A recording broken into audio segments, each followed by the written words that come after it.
Hello guys, आपका मेरे channel smart study में स्वागत है। आज हम डायरेक्टरेट ऑफ एजुकेशन की तरफ से दी जाने वाली वर्कशीट नंबर 14 करेंगे, जो कि क्लास 8 की है और सब्जेक्ट है सोशल साइंस। ये वर्कशीट 8 सितंबर 2021 की है।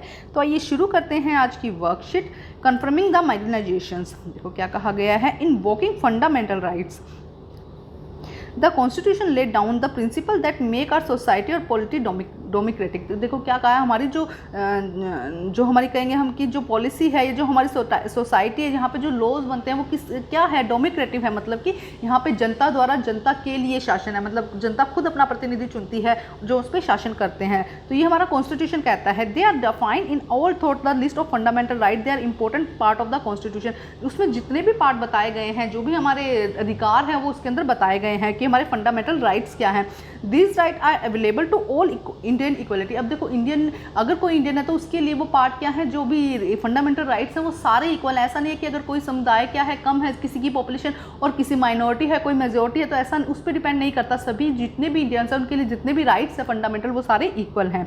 As per the marginalization are the concern, they have to drawn this right to way. अब मार्जिनाइज जो पीपल्स हैं वो किस तरह से इनका यूज़ कर सकते हैं उसके बारे में बताया गया है। देखो, first they instituting their fundamental right, they have forced to government to recognize their injustice them done to them। अब देखो फर्स्ट तो क्या कर सकते हैं, अगर उनके साथ में कुछ इनजस्टिस हो रहा है तो वो उसके बाद जो ये वाली बात है वो गवर्नमेंट तक पहुंचा सकते हैं और उनको कोई एक्शन लेने के लिए मजबूर कर सकते हैं। Second, they have to insist the government enforce this law. और क्या कर सकते हैं इसके अलावा, वे गवर्नमेंट को इस तरह से इन्फोर्स कर सकते हैं कि आप इस तरह से कोई लॉ बनाए जिससे कि उन पर क्या हो, कोई भी उनके अधिकारों का हनन ना हो सके, उनके अधिकारों की उन्हें असुरक्षा महसूस ना हो।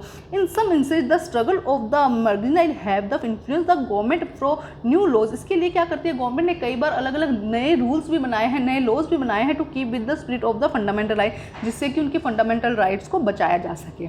अब देखो आर्टिकल 17 और आर्टिकल 15 में इसके लिए कुछ मतलब कॉन्स्टिट्यूशन जो है वहाँ पर कुछ बताया गया है कि किस तरह से लोगों के बीच में भेदभाव नहीं की जाएगी। तो पहले देखते हैं आर्टिकल 7 में क्या बताया गया है। State the untouchability has abolished, this mean that no one can be henceforth prevent scheduled caste in education themselves entering temple and using facilities। देखो क्या कहा गया है कि आर्टिकल 17 में ये कहा गया है कि चाहे किसी भी कास्ट का हो, कोई भी शेड्यूल कास्ट का कोई भी अगर इंसान है तो उसे किसी भी एजुकेशन के लिए नहीं रोक सकते हैं, मंदिर जाने के लिए नहीं रोक सकते हैं, और पब्लिक फैसिलिटीज़ जो है उसके लिए उसको नहीं रोक सकते हैं। उसको क्या माना जाएगा, इक्वल माना जाएगा। ऐसा नहीं है कि अगर वो किसी शेड्यूल कास्ट से है तो उसको इन सब चीज़ों से वंचित रखा जाएगा, ऐसा नहीं होगा। ठीक है। It is also mean that it is wrong practice untouchability. तो अनटचेबिलिटी क्या है, एक रॉन्ग थिंग है, गलत बात है। That this practice will not be tolerated in a democratic government। जो डेमोक्रेटिक गवर्नमेंट है वो इस बात को बिल्कुल भी सहन नहीं करेगी। इनफैक्ट अनटचेबिलिटी है पनिशमेंट क्राइम। अनटचेबिलिटी क्या है, एक पनिशमेंट है, एक आपको अगर इस तरह का आप बिहेव करते हैं तो आपको पनिशमेंट भी इसके लिए मिल सकती है। तो 17 क्या कहता है कि किसी भी शेड्यूल कास्ट के जो पीपल है उनको एजुकेशन के लिए, मंदिरों में एंट्री के लिए और पब्लिक सर्विस के लिए आप क्या नहीं कर सकते, मना नहीं कर सकते। आर्टिकल 15 में क्या कहता है, no citizen of India shall be discriminated against the basis of the religion, race, caste, sex, place of birth. अब क्या आर्टिकल 15 क्या कहता है, किसी भी इंडियन को, किसी भी जो भी इंडिया का सिटीजन है, किसी भी इंडियन को उसके धर्म के बेस पे, उसकी कास्ट के बेस पर, उसके जन्म के बेस पे क्या नहीं किया जा सकता, उनको डिस्क्रिमिनेट नहीं किया जा सकता। This has been the schedule caste to seek equality where he has been denied them. और इस तरह से यही बिहेव किसके साथ किया जाएगा, शेड्यूल कास्ट के साथ में। उन्हें ये नहीं कहा जाएगा कि आप शेड्यूल कास्ट हो, आपको ये चीज़ करनी है, ये चीज़ नहीं करनी। उनको क्या है, इक्वालिटी का राइट दिया गया है। Likewise, other minority group have draft for the fundamental rights section for our constitution. They have particular draw upon the right to freedom to religion, culture and education। इसके साथ साथ उनको अपनी रिलीजन, कल्चर और education right के भी क्या है, अधिकार हैं, जिसे वो यूज़ कर सकते हैं।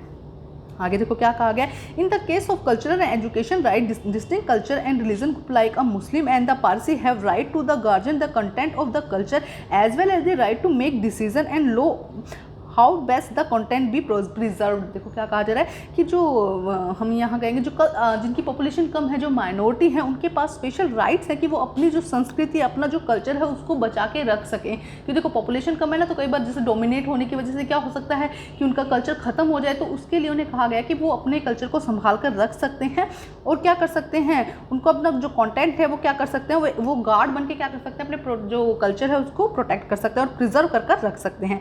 Thus they granting different by the culture right, constitution try to install culture justice to the such group. इसीलिए क्या कहा गया है कि कल्चर जस्टिस बनाया गया है, जिसमें क्या कहा जाएगा, हर कल्चर के लोगों के साथ जस्टिस किया जाएगा। The constitution does this some so the culture of this group do not dominate nor wipe out from the culture from the minority community.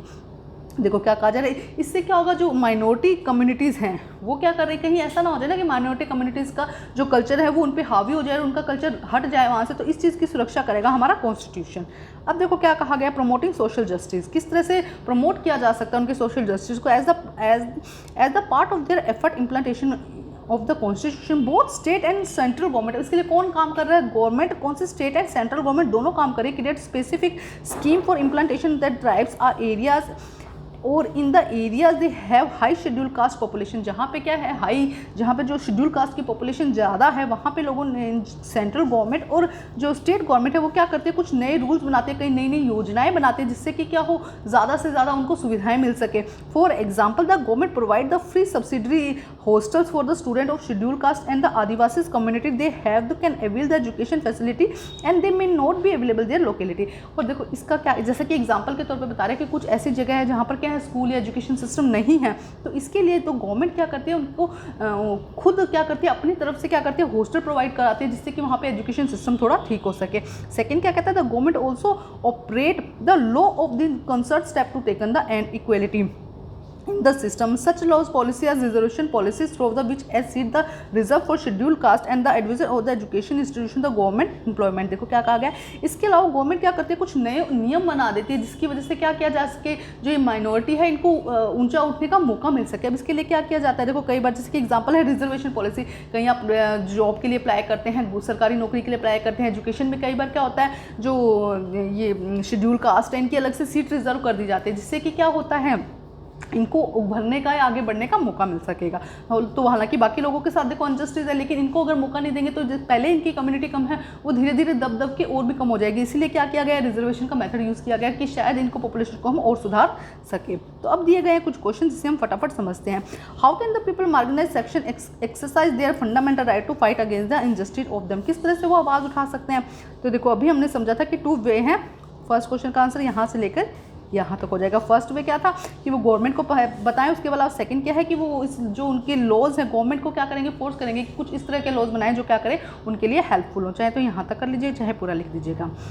Second question देखते हैं, how do state government central government promote social justice, किस तरह से promote करती है। तो देखो यहाँ से आ जाएगा answer number 2, social state government as a specific schemes लगा सकती है, बना सकते हैं tribes area to the have schedule caste population, यहाँ से लेकर यहाँ तक हो जाएगा। उसके अलावा क्या कर सकते हैं, in addition the government also operate the through law ensure the concert step by are taken and equality in the system. क्या कर सकते हैं, इस सिस्टम में इक्वालिटी लाने के लिए कई बार कुछ अलग ही नियम बनाने पड़ते हैं जिसकी वजह से क्या कर सके, इक्वालिटी आ सके।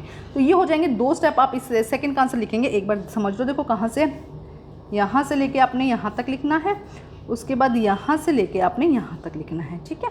अब देखिए question number 3, right and short note about article 15 या आर्टिकल 17। ओके, बहुत अच्छे से आपकी बुक में ही दिया गया है, यहाँ पे वर्कशीट में दिया गया है।